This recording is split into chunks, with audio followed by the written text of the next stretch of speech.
Welcome to the Dear Professor series, where college students who take courses online speak their minds. I am your host and e-learning strategist, Dr. Kellie Alston, who is honored to have a conversation with today's guest as she sheds light on her experiences as an online student.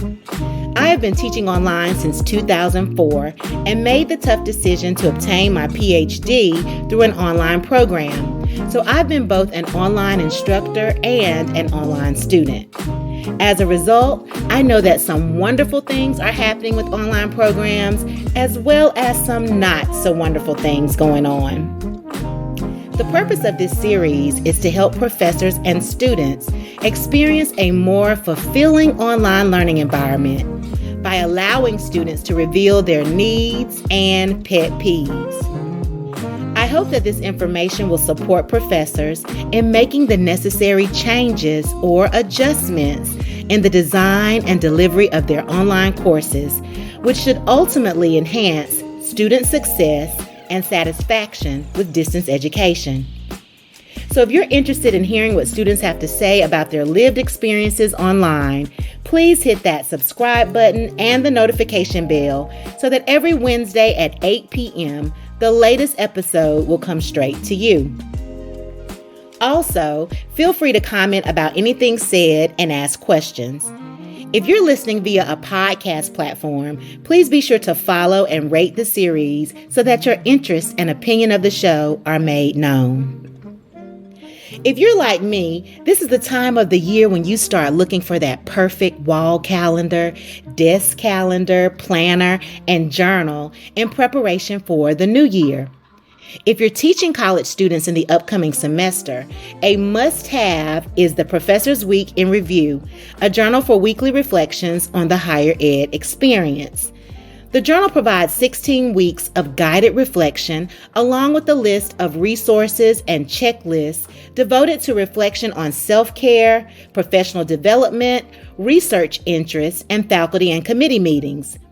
This journal is a helpful tool for incorporating mindfulness consistently so that you can be fully present in the moment, paying attention to your thoughts and feelings without judgment, and thereby improving your mental well-being and enhancing your focus and self-awareness.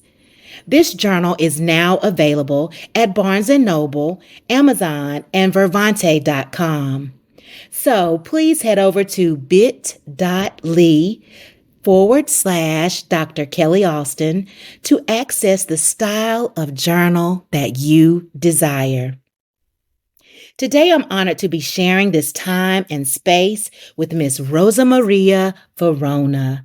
Hello, Rosa Maria. Hi, how are you? I am doing well. Rosa Maria, we've made it to the final month of 2023. Yes, we have. Has this year gone by fast, slow, or just right for you? I'm going to be honest. It feels like I closed my eyes and I blinked for 1 second and now the end of the year is here. It went extremely fast. I feel the same way. Yeah, I feel the same way.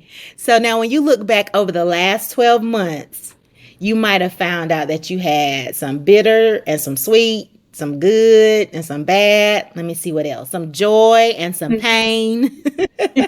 If you had to use 2 words to describe this year, what would your 2 words be? I think my 2 words would definitely be, I feel like it would definitely be rewarding, but also very, it was definitely challenging and it was definitely a learning curve. So I would say was a learning curve, but also it was rewarding. Okay. You want to hear my 2 words? Yes, please. My 2 words are shocking.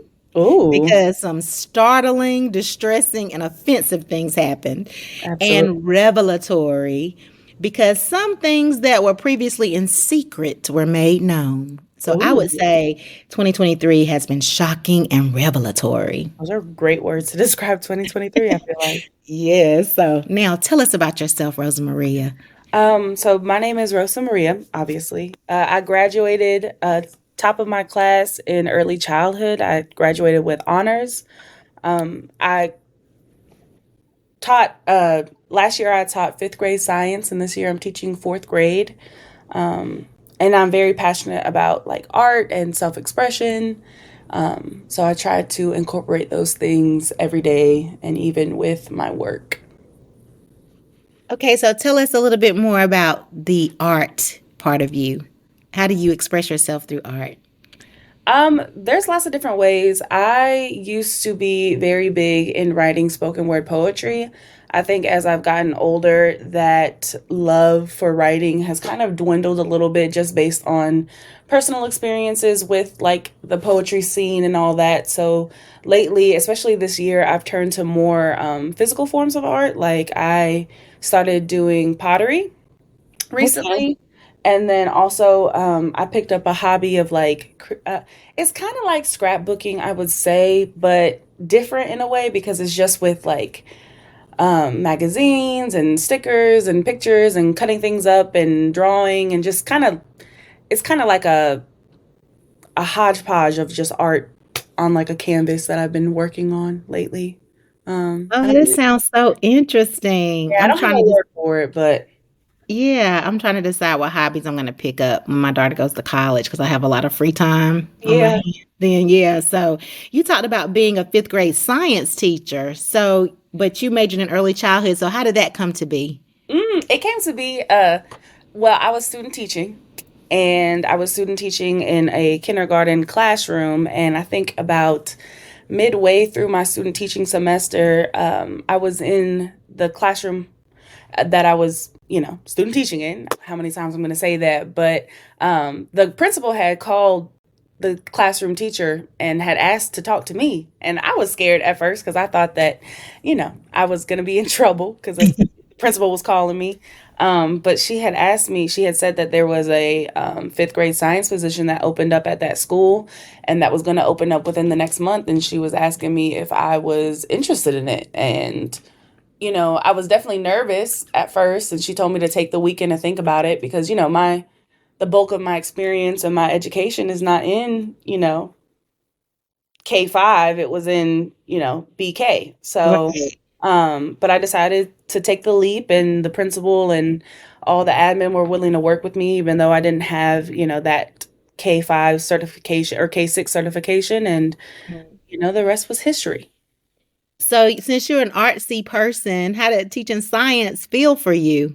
I want to be honest, like at the very beginning, it was definitely rough because it was hard to get my mind to go there. And I mean, the science topics for fifth grade in North Carolina they're not hard and they're not complex. It's just a lot of vocabulary.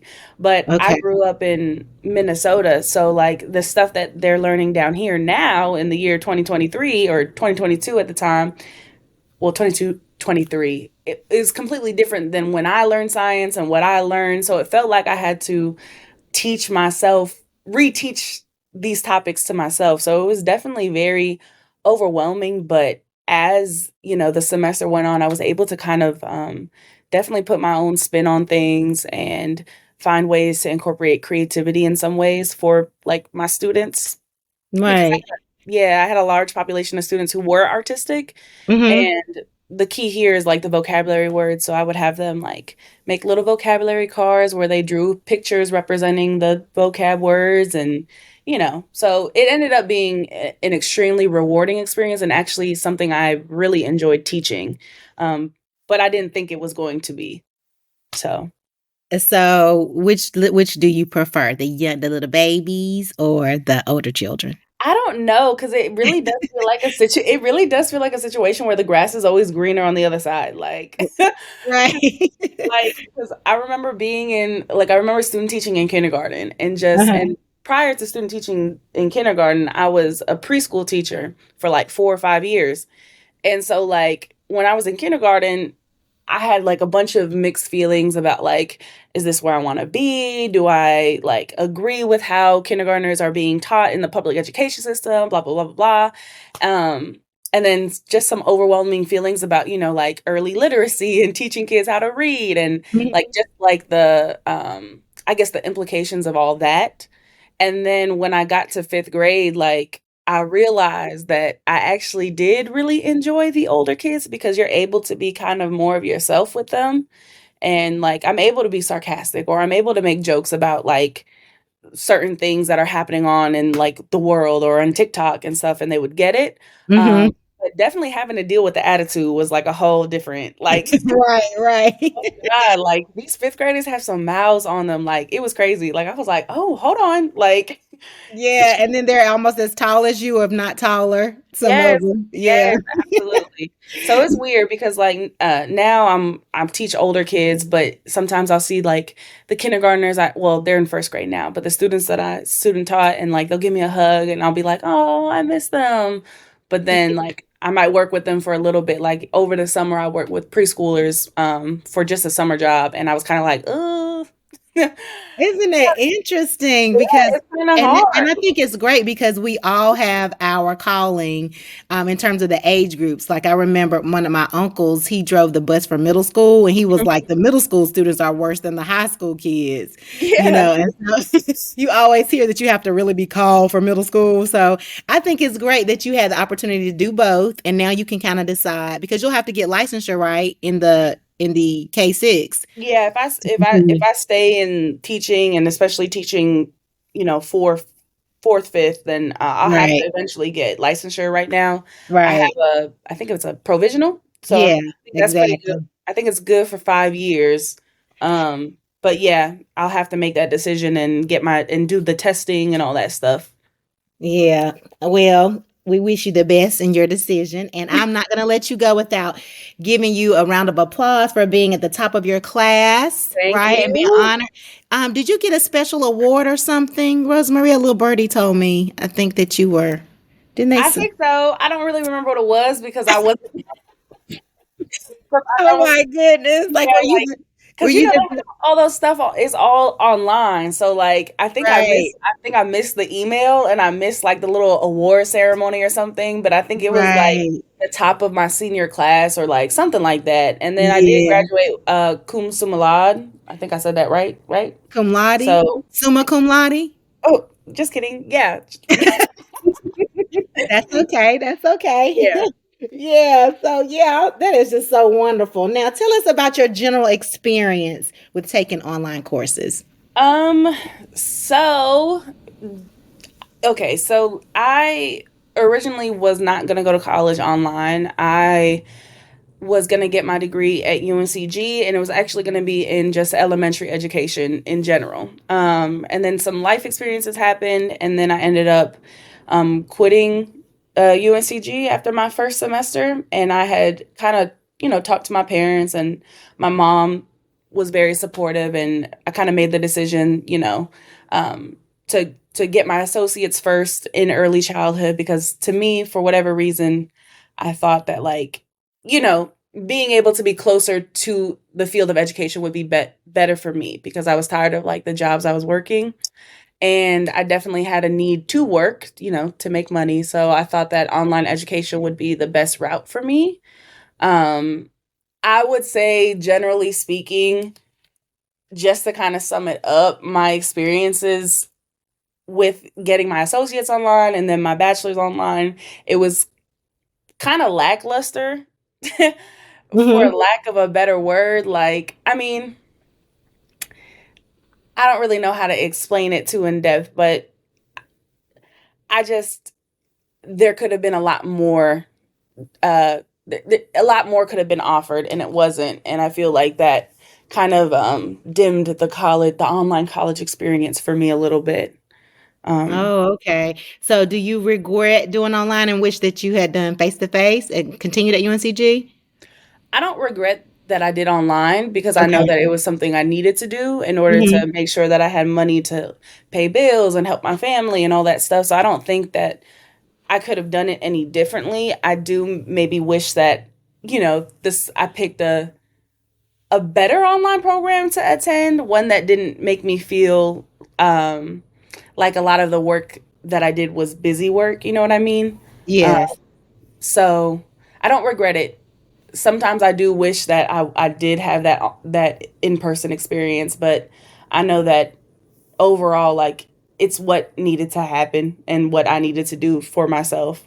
So it got me out of a tough situation. So I don't regret that. Right. So now that you mentioned that you did the associates online and the bachelor's online, were they different?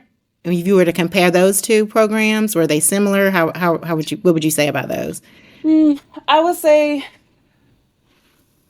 I think there are some similarities and some differences. I think when I was doing my associates online, I did some of it because I did some of it while I was actually in high school. So I didn't. So there was a portion of the classes that I took that were in person, and that was beneficial to me. I feel like being in the classroom with other learners and having that like real life experience. But then when it transitioned to all online, it was just kind of like I don't know how to explain it. Just a lot of busy work. It didn't feel like what I did was very meaningful. Um, Mm-hmm. and then it was like I think a big similarity between getting my associates online and my bachelor's online was that like a lot of the online work that I had to do or like the essays I had to write or the all these things that I had to do, it seemed like I would put in all this stress and all this work and I would work very hard and I would try to make it the best it could be, but like j- it was almost like the professors, you know, and I don't want to speak bad on them, but it was almost like the professors would just like skim over what I wrote or whatever and then just give me 100. Like there was no feedback, there was no opportunity, there was skim opportunity for growth um Okay. between both. Like it wasn't until I took a couple classes when I was getting my bachelor's that I actually felt pushed to like do better. You know what I mean? Yeah, that makes sense. So if you were to rate your experience with these courses on a scale of 1 to 10, with 10 being outstanding and 1 being horrific, what rating would you give and why? I would probably give about a maybe like a 6. I feel like my experience wasn't bad and it wasn't like, you know, the worst thing in the world. I feel like with online learning and my experience personally, it kind of felt like I learned how to play the game. Like Right. for lack of better words, like I knew like okay, I have to submit this assignment, I have to do this homework and then I only have to do like, you know, just kind of calculating what I could do to get by. So I would say a 6 because it didn't feel there were only a couple of courses that I really took that made me feel like, oh, like I'm learning something extremely valuable even past the content. You know what I mean? Yes. Um, but none of it was like terrible. It was just okay, I would say. Okay. So, Rosa Maria, I've been asking the last three guests this. Would you say a 6 is like a D, like a 60%? I would say it's like a 60%, yeah. Yeah. Okay. Well, that is not a good grade for distance education. So, No, I it is am so sorry that you experienced that. Now, since your student teaching experience was just last year, those not. memories are probably fresh in your mind. So, what was it like for you to transfer your online learning experience, from that behind the computer type of experience to now I'm in somebody else's classroom having to learn that way? What was that like? It was like, okay, so like I mentioned earlier, I taught preschool. So that was like my experience with working. I did 4-year-olds for about 2 years, and then I did 2-year-olds earlier. So I was pretty comfortable in the classroom, and it was nice because the content I was learning in my online classes were directly related to the profession I was in. So I Okay. felt like when I was going into student teaching, I was like, oh, like it'll be fine. Like it's not, I don't have much to worry about. Like, I got this because I've done this, right? And then I kind of got to my student teaching placement, and it was kindergarten, and it was in a public school because I had taught at a private school. And it was like a complete culture shock. And then also, like, besides the fact that it was a culture shock, just in terms of like what is expected of kindergarten students, like at the beginning of the year, it was also like the core of my um, learning wasn't really centered around kindergarten, first grade, like public school education. It was more so child development. So Mhm. it was very much like like a culture shock to like walk into a kindergarten classroom and see like, oh, they got desks and they're expected to stay in their desk for 6 hours, and like, they got to raise their hand and they got to do this and they got to do that, and like it was such a stark contrast to what you're taught in early childhood education, like in terms of like the importance of play and the importance of all these like, you know Social hallmarks. emotional development. Yes, and it's like there's absolutely no evidence of that in like the public Right. system. So it was like, and you're not really prepared for that with online learning. Hmm. So it was definitely a culture shock, and it was shocking. It took me a couple weeks to get adjusted and like Right. really, like to really wrap my mind around like, oh, like this is like the, keeping the whole child in mind is not a thing. Like in Exactly. So what we're teaching you in the courses is not what you're seeing play out in real life not in the even a districts. little bit. No. So sad Yeah, to hear. So it Rosa is. Maria, since you've been a teacher now for a whole a year and a half, about. About yeah. Yeah. Okay. So in what ways you kind of touched on it. How do you think we need to change our online teacher education program so that the future teachers are more prepared? I definitely feel like we need to make sure that our professors are involved in both the content that they're teaching and also like uh expressing this enthusiasm and involvement to their students. I think a lot of the courses I took, the instructors were very much just like, "Hey, like here's a forum post. Give us your opinion, respond to two people and turn this in." And it is what it is. But there was no like meaningful interaction. There was no there was no, I don't know. It kind of just felt like the instructors I had were just fulfilling a job or just fulfilling a role, which is fine because at the end of the day, it is a role. But when it comes to trying to teach, online students, you want to make sure it's harder to, let me think of what I'm trying to say. You want to inspire the next wave of educators. And if your enthusiasm doesn't show, um, in any way, and it's harder to do so on the internet, but if it doesn't show in any way, like it makes the student feel very disconnected, I would say. Right. So maybe trying to find ways to share parts of who they are and also to share that enthusiasm and that wonder of learning and wonder of teaching. I feel like that's something that I definitely could have used a little bit more of. Right. So in terms of you going in there actually student teaching, did the program prepare you? I know you said it was a culture start as far as kindergarten. Do you feel like the program needs to incorporate more information on kindergarten as opposed to just the child development, or do you feel like you need more practicums to actually go into class? What do you think can help the actual program, to prepare you for being in that classroom? Right. I think, to be honest, I think the only thing that can really prepare anybody for being in the classroom is being in the classroom. Good So, point. yeah, like whether that's more practicum or whether Right. like, an additional student teaching semester, because I know that there's some schools in some states that, you need an entire year of student teaching experience. Yes, that's what I'm I not, advocate for. yeah, and Definitely. I'm not opposed to that. Like at first, like if you were to ask me, 6 months ago, or not, oh wow, it's been a year since I graduated. That's I crazy. know. That's what I was saying. See, 6 months like it happened yesterday. No. Yes. If you were to ask me a year ago, I probably would have said, "Oh, I'm not student teaching for a whole year." But now, like, I definitely think, you can only really learn by being thrown in the midst of it. Um, Right. and I think that coupled with, I guess, a little bit more instruction or a little bit more resources when it comes to teaching in a public school setting like kindergarten or first grade or whatever those are, your early childhood years, definitely could Mhm. have helped, because I think I might have took like one course, Right. and I think it was with you. I don't really remember, but I think it was Mhm. one course, and I feel like if I would have took like two or three and then had some more practicum experience where I really had to be in that classroom, I think that could have helped me be a little bit more successful in my transition.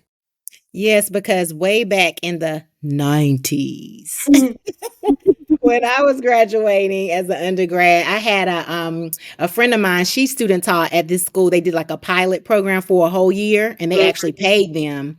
And she talked about that because she got to see the beginning of the year and go Yep. through a whole academic year instead of most of us either we do the fall semester or we do the spring. So Yep. you're either starting, right after the children get to know their own teacher, and that teacher's trying to get to know the students. And then if you come after Christmas, oh my goodness, in the spring, Yes. where they already know the teacher already has her thing going on, and here you come. And so Yes. it just really doesn't, you should be a partner with that teacher and start so you can see how does the school year begin. And how They does it don't tell you end? about all the emails you have to read or all how you interact with parents, just those things. And Just the so little things. I Yep. think it's a disservice that we have student teaching be 12 weeks, I think, maybe something like that. Yep. It's just not a good culmination of real life experiences, in It's my not. And opinion. and for me personally, I mean, I know it's a base by base situation, and I know that like it definitely helped me during this time, but like all of my practicum courses I was able to do at the job that I worked at, which was Hmm. helpful, but it was a private school. So Right. it felt like, even though I had that experience, jumping into 12 weeks of public school and then that being it was definitely like not enough time, like at all. But it was what I needed, and I'm glad that they worked with me for that because, of course, we all need money to survive, and that's a Exactly. Yeah, we stressful so we experience. need some sponsorships and some Some grants for stipends, oh my yeah, for student gosh. teachers so they can be paid while they're student Yes, teaching. those I don't. 12 weeks were excruciating, like honest. Exactly. Yep. And that's something we need to look at because a lot of students are already working when they go to college these days, as opposed to, decades before where they're Yep. coming straight out of high school and Staying it's at not that home. way anymore. Mhm. Yeah. So, Rosa Marie, let's talk about your needs as an online student. You kind of touched on them a little bit. A need is defined as something you require because it is essential or very important. When you click on the online course or the courses in which you are enrolled, what do you require or desire from the professor and the course to be successful? Okay. I mean, I did touch on it earlier. I think the big thing that I require from the professors in online courses to be successful would definitely be, again, somebody who has that passion and who's not afraid to let it translate in whatever way that they can. And also someone who advocates and pushes people past limits. Like a lot of the professors I had just kind of, again, like I mentioned, it was just a job. They were just checking off boxes. It was just to get by. It was busy work. But I've had very few who've actually pushed me to do better and to succeed and to see my education as something more encompassing than, just a means to an end. You know what I mean? Yes. So I definitely think those are the things that I need from online educators to succeed. Just, yeah, Yeah. advocate and push past limits. I love that. So, Rosa Maria, there are some people called learning scientists. Did you know that? I did not know that actually. Right. And so they study how people learn, and they define learning as a change in the learner's knowledge due to experience. They assert that change is at the center of learning. So your change might be in your concepts, your procedures, your strategies, your beliefs, your attitude. Well, from the time you began your online studies, go back to that very first class, to your graduation day, in what ways did you change? Oh gosh. I don't even know if I could like quantify that. Like, Right. I mean, well, let's talk about it just like logistically, right? So when I started, I was what, 18? And Hmm. I didn't finish in 4 years. I finished in like five, I think. Hmm. So when I graduated, I was 23 and just like, so my brain went through a lot of different changes just by aging those years. But I think Right. Developmentally, right? developmentally, yeah, that was going from like an 18-year-old who wasn't the most responsible to somebody who, had to do Right. a lot. But I don't know. I think just having to Okay, so I guess the biggest change would definitely be just the increase in responsibility. Because when you're an online learner, like you have to be responsible for your learning. It's not like you have to make the conscious effort to show up every day and to turn in your assignments and to do the reading and to not look on Quizlet for the answers to the quiz. Like, Oh my goodness. so you know what I mean? I'm keeping it I've real. heard Like, about that. I've heard about Quizlet. yeah. So like, I think they're definitely I've changed the most in terms of like my responsibility and I guess finding ways to stay true to like who I am and like my morals and my ethics when it comes to like learning online and wanting to be the best educator I can be. So lots of different changes. I feel like I would need a whole separate podcast to just talk about that, but Okay, we'll schedule that. No, I'm just yeah, right. So do you find that people are very unethical online uh, or not? I I would say a lot of people do take the easy way out. It's easy. Like it's easy. You're online like and if you don't have one of those test navigator things where, when you take a quiz, it like locks you into that screen and it tells it tells the professor every time you change your tab. I Right. feel like a lot of people can be a little bit unethical in their dealings. And now we have Chat GPT and so it just it's a lot easier to do that. Mm-hmm. Um I'm not gonna say everybody was. I'm not gonna lie either. Like there was a time where I was on Quizlet. I think everybody has gone through those days, but it's just it. Sometimes it can be an easy way out. It can. Yeah, So you made me think about years ago. I had a student and she called me and she was like, "Do you know that three or four other students called me and said, let's take the quiz together?" And so they were all on like a and let me tell you what was so funny. So this was probably maybe 5 years into teaching online, and so of course Mhm. our tests were not proctored because our university wouldn't pay for that. But Mhm. I didn't even realize on Blackboard that I could set the quizzes so that they went out of in random order. Oh yeah, yeah, yeah. The questions. Right. And so I didn't know that. So of course the quizzes were, your number one. Oh my gosh. Yeah, your number one was her number one, was her number one, like that, right? So she was like, I don't mean to tell you, but it's like, and I told him, absolutely not. This is what she said, right? So she didn't give me the names of the people. She was just letting me know that they were doing that. So I was like, I Yeah. told a colleague, she said, oh, girl, you can go in and And make shuffle the answers. random. And so that every test is absolutely different. Well, let me tell you what's so funny. Those four people, I end up finding out who they were. Those Mm. four people all failed the quiz. I said, so if they're working, look, if they're working together to cheat, And well, they failed anyway. be my guest. And It was so funny to me. I was like, I looked at their test scores. I was like, and they were working together? they was Oh, cheap. They got okay. four brains working together, and they still ain't passed. That's crazy. Isn't that funny? So now it's time for us to share your pet peeves. A pet peeve is a minor annoyance that an individual finds particularly irritating, and it's something that bothers you more than it may bother other people. So, your pet peeve may not be someone else's, Rosa Maria, and that's okay. What are your pet peeves? Um, I would say I mentioned it like several different times. I think one of my Okay. biggest one of my biggest pet peeves is busy work. I don't like feeling like I'm just doing work just because, and I don't like feeling like I'm working really, really, really hard only to get the score that everybody gets, right? Like, Mhm. you know what I mean? But then another thing that doesn't really relate to like the instructor of an online course would be like people who are unprepared for class.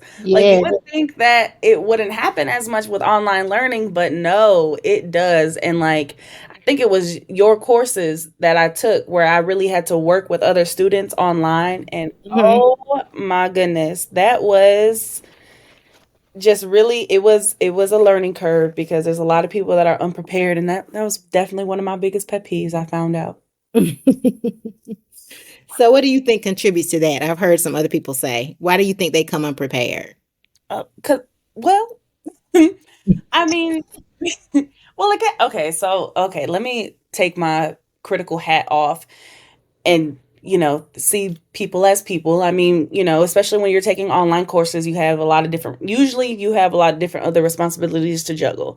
A lot of the times people are working parents. A lot of the times, maybe they're not parents, but maybe they're working or maybe they're taking care of a family member. So, sometimes not everybody can be 100% prepared for class because they got other things going on in their life, which is understandable. But there's also the other percentage of people who it's not because they, have other things going on in their life, or maybe it was just a busy day or a busy week, or, sometimes it could just be, the fact that maybe they personally know that it's easy to coast by and it's easier to coast by in certain classes. So maybe that's why they do it, or maybe, Mhm. who really knows, Who but really knows? That's a yeah. whole nother podcast too. Yeah, who really knows? But those could be some factors. Right. Well, we've made it to the Dear Professor segment where Mhm. you get the opportunity to share your heart with a fellow professor that you have in mind. Imagine there's an online bulletin board with sticky notes or messages from students to professors. What is the note you would leave one of your online college professors? The note that I would leave one of my online college professors, I would say, "Dear Professor, something you always did well were pushing me to be my best and pushing me to work harder, even when it was extremely difficult for me and extremely frustrating for me. Um, and I appreciate all the hard work that you have pushed me to do because it's allowed me to really view my education more holistically and really, I don't know, not be so closed minded with how I see my online education. And I appreciate that." Oh, Rosa Maria, that was very kind. Yeah.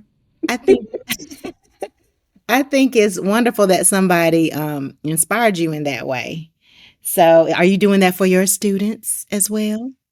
I hope so. I hope so.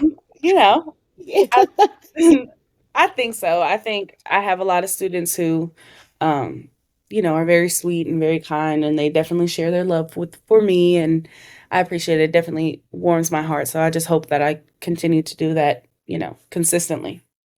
Yes. Well, as we close, let me share my takeaways from today's conversation about what you need. So, when you're taking courses online, you need number one, for your instructors to be passionate about what they're teaching and not be afraid to let that translate. And number two, you want them to advocate and push you to your limit. You want there to be some sort of challenge. Is that correct? It is correct. I was. Good. I don't make me go crazy now, like with the Right, right. but definitely pushing past some type of barrier. Right. You know. Well, Rosemaria, this time has been so special. It is an honor and a privilege to converse with a fresh young teacher and hear your perspective. I was a young teacher many, many, many, many, many, many, many moons ago.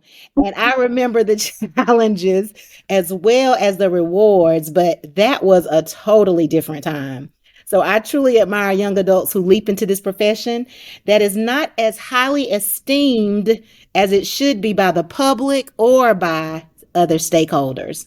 So With that in mind, do you have any advice for beginning teachers or even those who may be juniors or seniors in a teacher ed program right now? uh, Be kind, Rosemaria. I'm gonna be kind. I'm gonna be kind. I'm gonna be kind. I would say, I guess for people who are juniors or seniors in the education program, make sure that this is really something that you want to do because Mhm. you can get into it and you can think. I mean, before you get into it, you can think that like, oh, you're gonna make, like, you can idealize this profession in your head a million times over. You need to make sure that you're really, really, really willing to stick it out for the long haul because it is not easy. And I don't think you really understand that until you're in it and you realize it for yourself. So just make sure that you're passionate and that you're willing to, you know, keep working for the long haul. Yes, Rosemaria, that was so well said. Well, thank you so much for taking Thank time out of you. out of your busy schedule. I know you have lesson plans and all kinds of Oh things gosh. going to Don't do. remind me. It's Saturday. Don't remind me. Right. I wish you well in all your endeavors, whether that's in the arts or whatever else you choose to do. And I pray that you give yourself love and grace as you navigate through the field of education. Your students are so blessed to have you. Thank you so much. It's been a pleasure to be able to speak with you again. Thank you. Yes. So thank you all for joining us. Remember to comment, like, share, follow, and subscribe. I look forward to spending time with you next week on the Dear Professor series, where college students who take courses online speak their minds. Bye-bye.